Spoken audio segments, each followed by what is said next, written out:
All right, so I wanted to walk through some verses that just correlate the New Testament to the Old Testament and just further proof, if you ever need it, that Jesus is in fact God and that the Old Testament prophesied that he would come and that he is Jehovah in the flesh.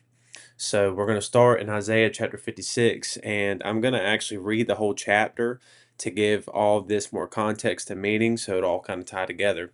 So, starting in verse 1, Thus saith the Lord, Keep ye judgment and do justice, for my salvation is near to come, and my righteousness is to be revealed. So, we already know in light of the New Testament that that is Jesus Christ, that we obtain his righteousness, and through him is salvation. So, verse 2 Blessed is the man that doeth this, and the son of the man that layeth hold on it, that keepeth the Sabbath from polluting it, and keepeth his hand from doing any evil. Neither let the son of the stranger that hath joined himself to the Lord speak, saying, The Lord hath utterly separated me from his people. Neither let the eunuch say, Behold, I am a dry tree. For thus saith the Lord unto the eunuchs that keep my Sabbaths, and choose the things that please me, and take hold of my covenant. And even unto them will I give in mine house and within my walls a place and a name better than of sons and of daughters. I will give them an everlasting name that shall not be cut off. So that's obviously implying salvation, eternal life.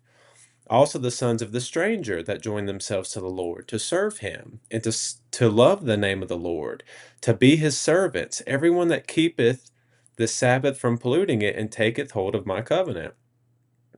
Even them, and so he's, as you can tell, he's speaking of the Gentiles.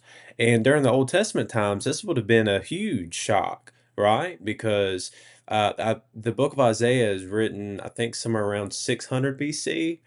So that was during a time where salvation was only of the Jews. That was how it was seen. So for him to be prophesying about, Gentiles acquiring salvation would have been a huge deal. So right here in verse 7, this is the verse to highlight.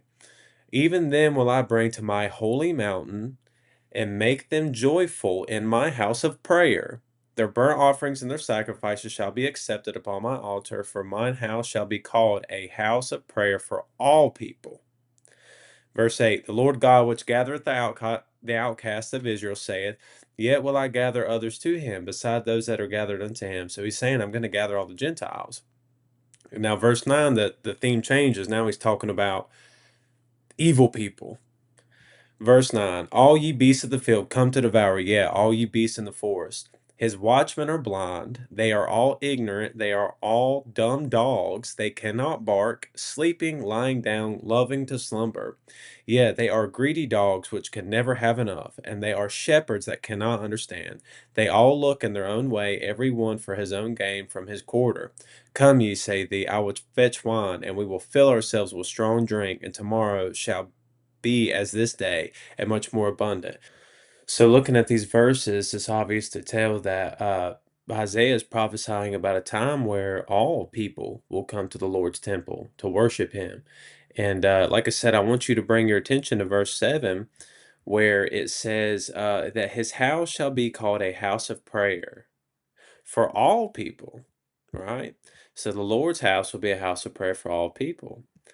So keep that in mind, and let's go to the New Testament, which was written hundreds of years after this. So everybody knows this famous scene. So Jesus is in the temple, and he's throwing the money tables, the money changers, whatever, over.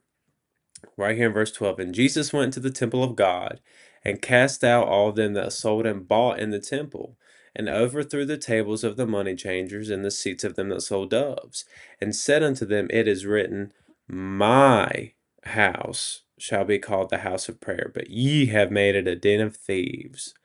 So Jesus is applying what the Lord said to himself, right? And this is just one of those correlations that people use to prove that Jesus did claim to be God. It wasn't so direct because if he came out and just said, Hey, I'm God, then first century Jews would have assumed that he was God the Father, but he wasn't. So it was a lot more complex than that. And what better way to read and study than the perfect teacher himself, who leaves behind these little gold gems for you to find yourself, for you to, read and grow. Now, I also want to pull up another one. If this wasn't good enough for you, right?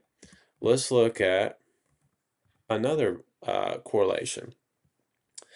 Behold, oh, this is another prophet in the Old Testament, Malachi. This is actually the last book of the Old Testament. Behold, I will send my messenger, and he shall prepare the way before me. And the Lord, whom you seek, shall suddenly come to his temple, even the messenger of the covenant, whom you delight in. Behold, he shall come, saith the Lord of hosts. So the Lord's going to come to his temple, right? Well, Jesus came to the temples, right? And now who is the messenger that came before the Lord? He shall prepare the way before me, and the Lord who you seek. I will send my messenger. That was John the Baptist. I've got that in other videos on my channel too that you can go back and look on where I've proved that he is the messenger of the Old Testament that spoke about. So John the Baptist comes, he says, behold, this is the Lamb of God, and it's Jesus. And here comes Jesus coming to the temple, right? And so even the messenger of the new covenant, the same one who comes into the temple, is the same one who's the messenger of the new covenant, right? So in light of Malachi, what we just read about the new covenant, right here at the Last Supper with Jesus, this is the verse where he tells you that this is the new covenant. Right here, after he breaks the bread and the wine, and he says this, for this is my blood of the New Testament, which is shed for many for the remissions of sins. Now, this word right here, the King James renders it testament, but if we go look right here, all English translations, that word testament is actually covenant. You see, covenant, for this is my blood of the new covenant. So that is the covenant that Malachi prophesied about. And also, just to prove that that word testament is the same word as covenant, if you go look, I actually had to hop on Logos to get the interlinear, but if you search the word testament and we go here into the New Testament verses where that word is used, you can go right here where Paul is using the word testament. You go right here to this word, and you can see that in the Greek right here. I'm not even going to attempt to pronounce it, but this word literally is covenant in the Greek. It's just sometimes rendered as testament. That was just the translator's decision, but this is the Greek word for covenant. So, in light of Jesus's words, and in light of the Old Testament prophecy, it is the same word being used. It is the covenant, even though it says testament. Like I said in the Greek, right here, you can see the Greek word is covenant. And let's actually, just for convenience sake, put them side by side. Behold, I will send my messenger, and he shall prepare the way before me, and the Lord who you seek shall suddenly come to his temple, even the messenger of the covenant. Well, here's Jesus saying, this is my blood of the new covenant, which is shed for many for the remission of sins.